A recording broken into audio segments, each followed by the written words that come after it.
And the other thing that we were discussing right before we started recording, and I think it's really, really important, is that I am not private equity. And I'm not representing any private equities. I'm representing the seller. There's a lot of brokers that are buy-side brokers, and they call people saying, okay, I want to buy your business, and I'm not going to charge you anything for it. They won't charge you anything for it because they're not working for you. They're working for private equity. And when that happens, I'm not saying it's bad or good, but when that happens, you have a broker that's working for the people who are going to buy you. So basically, it's like going to a divorce and using your attorneys, your wife's attorneys, right? Yep. And you don't want to do that. You want to have somebody on your side.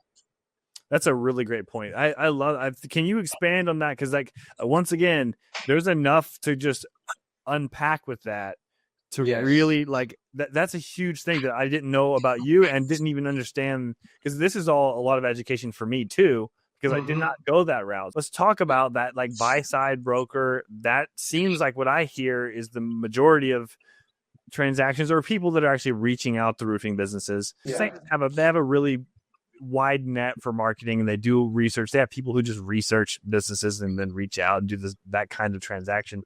So let's talk about why you represent the seller. What's the advantage of that? If somebody was watching this, what does that mean to them? Okay, so let's talk a little bit about that. That's a great point. Number one, private equities, the bigger firms or medium-sized firms, they have people who will do outreach, and they call you and they say, hey, I want to buy your business. Everybody gets those emails. Everybody gets those calls. That doesn't mean anything really, because they can't know much about your business to actually make you an offer. So they tell you that, and then they start digging into it, and it might be or it might not be a good fit. So that's number one. The other group that calls business owners are the buy-side brokers. They work for the buyers, and they look for potential sellers. So what that does is the same thing. You only have the 2 or 3 people that these guys are working with. And by the way, I work with them. I got about 20 or 30 buy-side brokers that I know. So I'm not saying anything bad about them, but what I am saying is that they're not working for the owner. They're working for the buyers. You have a limited scope of buyers if you're going to go with them, right? 2 or 3, and that's pretty much it. When you work with somebody like me, and there's other brokers that are on the sell side. So you have sell side and buy side. The sell-side brokers are going to get you between 5 is the minimum, 20 some offers is the maximum.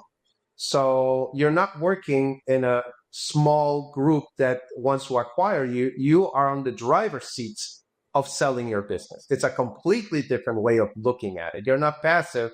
You're actually driving the whole process. Then you're going to have other companies that might be interested in buying you too, which is that would be called typically a strategic buyer rather than a financial buyer.